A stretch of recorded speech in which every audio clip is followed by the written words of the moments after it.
The world of Tellus cracked open. Orange fire veined its crust as its orbit decayed. A tiny arc climbed against the dying light.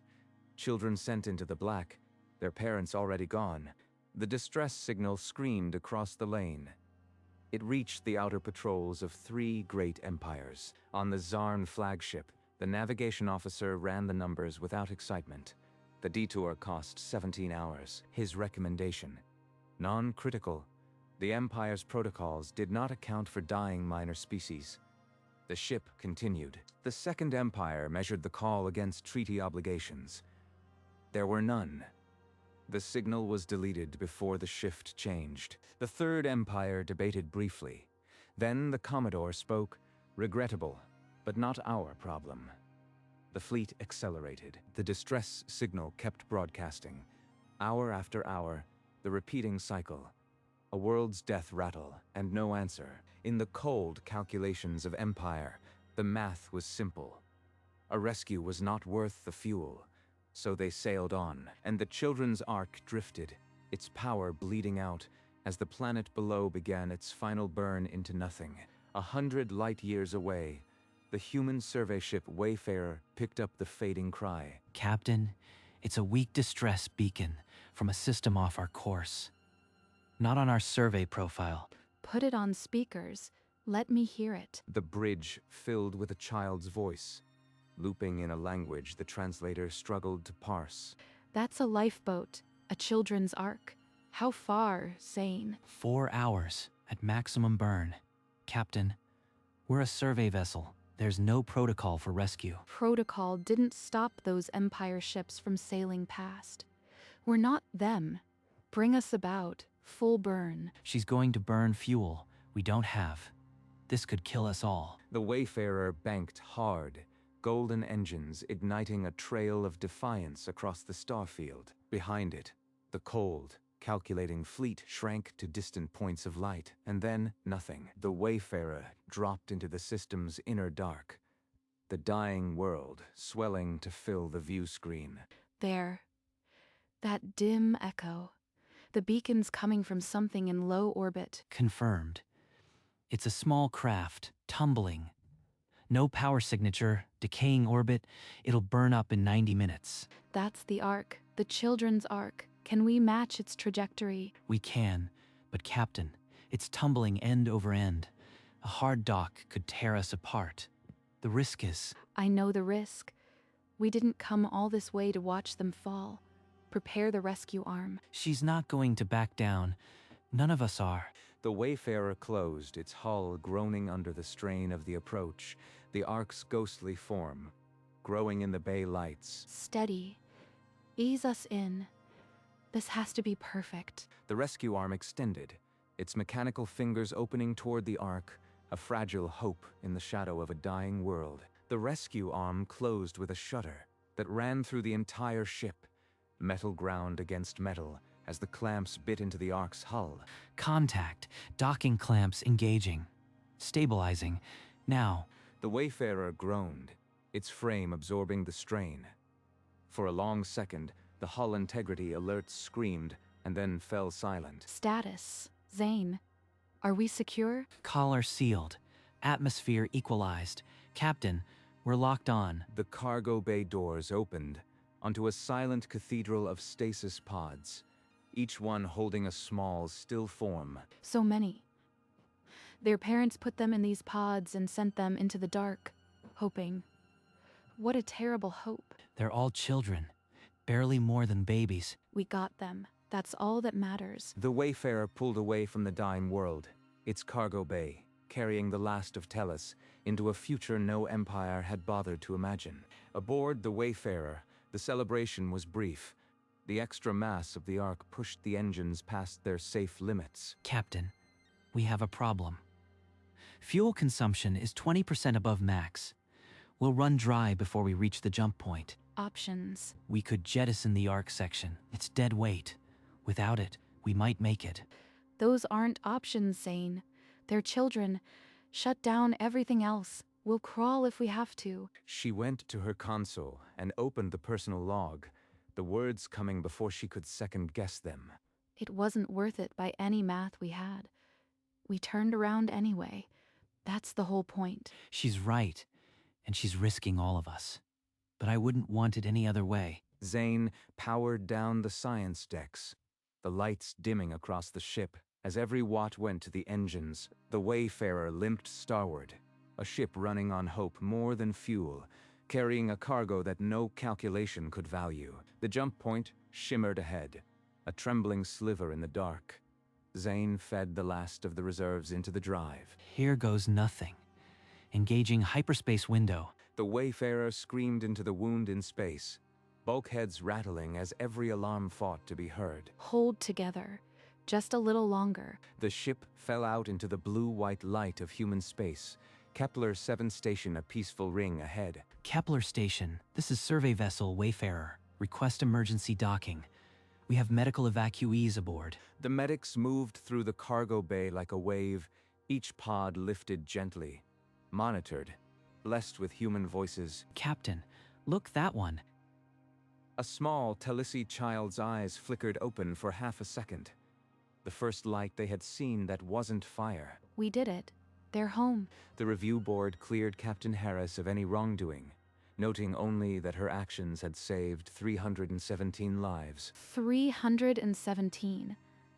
I didn't even know the number until now. Would you have done it if there was only one? Yes. The youngest children woke first, their eyes adjusting to a light that did not come from fire. They were moved to a special ward, where human nurses and Talisi survivors of the Ark formed a new, strange family. Look at them, laughing. A week ago they were in the dark. We gave them that. We're the reason they get to laugh. Years later, the children of the Ark walked the promenades of Kepler Station as young adults, their pale faces calm, their minds quietly absorbing the geometry of the stars. The empires that had sailed past never knew. They had written Tellus off as a footnote, and that blindness would cost them everything. The children of the Ark grew up watching the stars, and the stars, in return, whispered their secrets. Human instructors found that the Talisi learned celestial navigation with unnatural speed, as if they had been born knowing how stars die. You see a collapsing orbit. I see the shape of what comes before. My world taught me that. Their dying world had forced them to read the gravity of a breaking planet. Now, they read the dance of collapsing stars. The system is failing, but there's a path, narrow, unstable, but navigable. I will guide you. Tess, one of the first to open her eyes in a human station, became the lead navigator for humanity's deep exploration fleet. The Human Talisi Alliance solidified not on trade agreements, but on a shared humility before the abyss. They saved us. Now we can save them from the dark. For years, the three empires remained unaware of what they had discarded, but the universe was about to call in all debts. In the Zarn Empire, the binary star Nissa -6 began to tear itself apart. A chain reaction no model had predicted. The Imperial fleets were caught in the gravity wake. Ships tumbled, engines flaring helplessly against the shockwave. In the council chamber of the Zarn, Ambassador Varric listened to the reports, his face a mask of cold dread. Every navigator we have says the same thing. The system is a death trap. No ship can chart a path out. There is one species. They could read collapsing systems like no other, but we believe them extinct. He brought up the old records. The distress call from Tellus, logged, dismissed, and buried. We sailed past. We calculated it wasn't worth the fuel. And now we need what we abandoned. The colonies were already burning. The time for pride had run out. Find any survivors. Search every archive, every backwater. If no Talisi live, we all fall together. But the Talisi were not lost in some forgotten corner. They were walking the halls of a human station, unaware of the storm coming for them. The Zarn intelligence network dug through old flight logs until it found the name Wayfarer. They traced the human ship's path, a detour that matched the dying world's coordinates exactly. They live. The Talisi live, and they are with the humans. The silence in the chamber was heavier than the star collapsing outside. I will go to the Human Council myself. They must see our need. Varric's personal ship detached from the Zarn flagship, its engines burning a trail of cold blue. He left the crisis behind, but its weight traveled with him. A formal request for an emergency audience was transmitted to the Human Telesi Alliance. On Kepler Station, the message arrived with an imperial seal that few humans had ever seen. But the children of Telis, now navigators, already understood the storm that was coming. The Human Telesi Council chamber was a clean, circular room, designed for voices to carry and anger to fade. A human admiral, gray-haired, steady, stood and summarized the Empire's crisis request, his voice careful. Before he could finish, Tess rose from the navigation delegation's bench, her luminous eyes cutting the room. Before we discuss this, you should know who is asking. With a gesture, she called up the original distress call from Telis, the waveform pulsing red. The room fell silent as the ancient, tiny voice of a child echoed through the chamber. They calculated it wasn't worth the fuel. 3 empires. We were not worth the fuel. The human admiral listened, his expression unreadable. Then he spoke. Tess, that was 70 years ago. I was on that ark. The words hung in the air, heavier than any log entry could ever be. The doors opened, and Ambassador Varric of the Zarn Empire walked into the silence he had helped create. I come before this council in a time of desperation.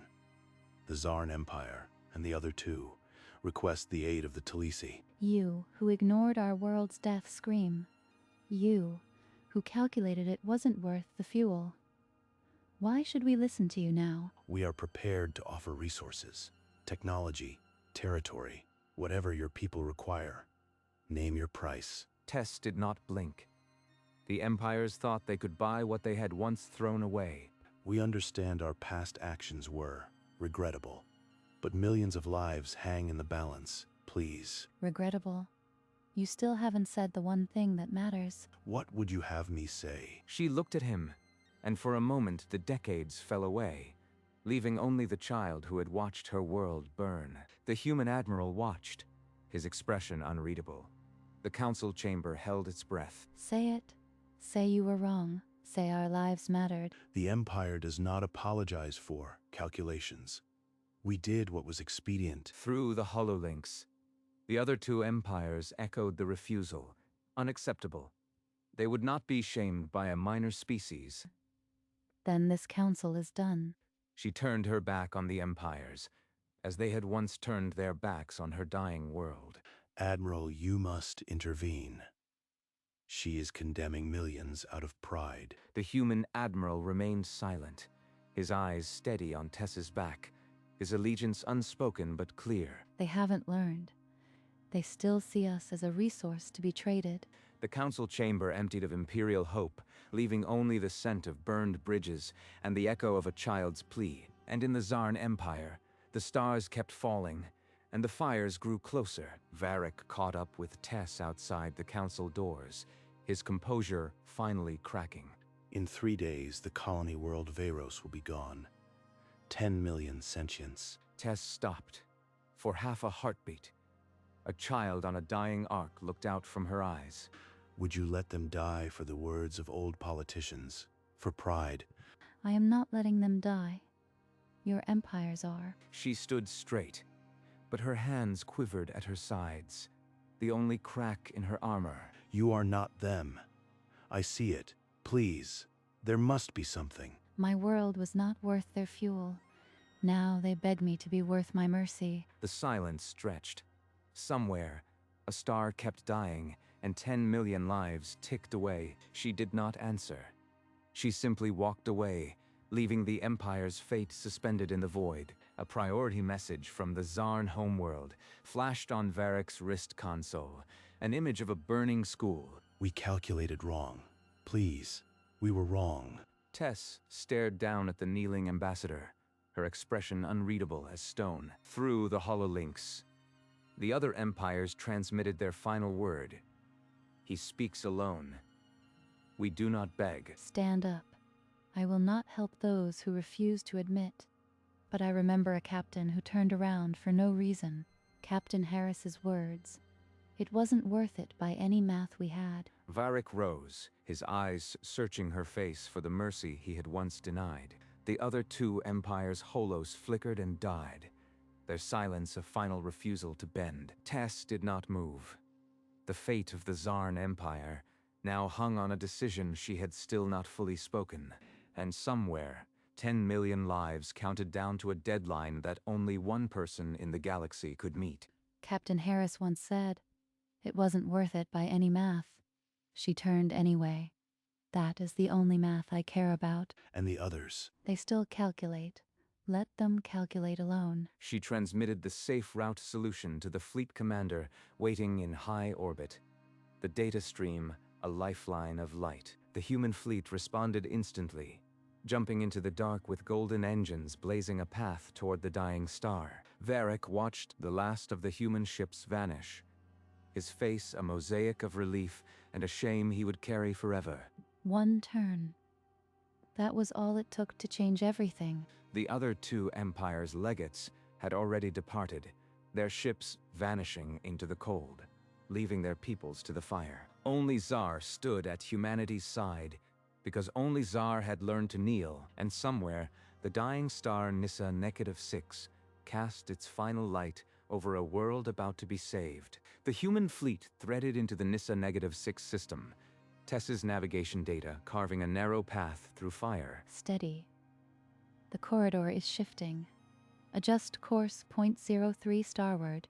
On the station, Varric watched the golden ships emerge from the storm, tears tracing his gray skin. The first human freighter touched down on Veyros, and the roar of the colonists drowned out the collapsing sky. They came for us. This is why we turned around.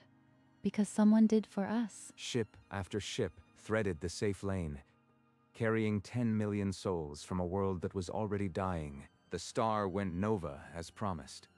But Veyros was empty.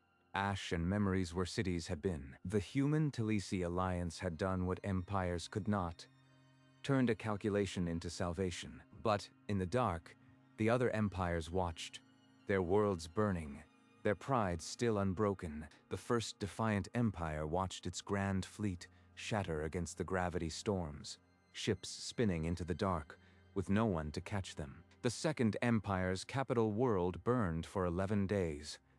No help came. No one even answered their calls. Their calculations had been correct. The detour was not worth the fuel, and so they died correct. From the void, the echo of that ancient child's plea seemed to mock them. Is anyone listening? The empires that had refused to admit they were wrong found themselves forgotten before their fires even cooled. Their names, once spoken with fear, became markers on a chart no navigator worth her salt would ever need. In the end, they were not conquered. They were simply left behind by a galaxy that had learned to turn around. The silence of their former channels was the only eulogy they received. 70 years earlier, a captain had turned around for no reason.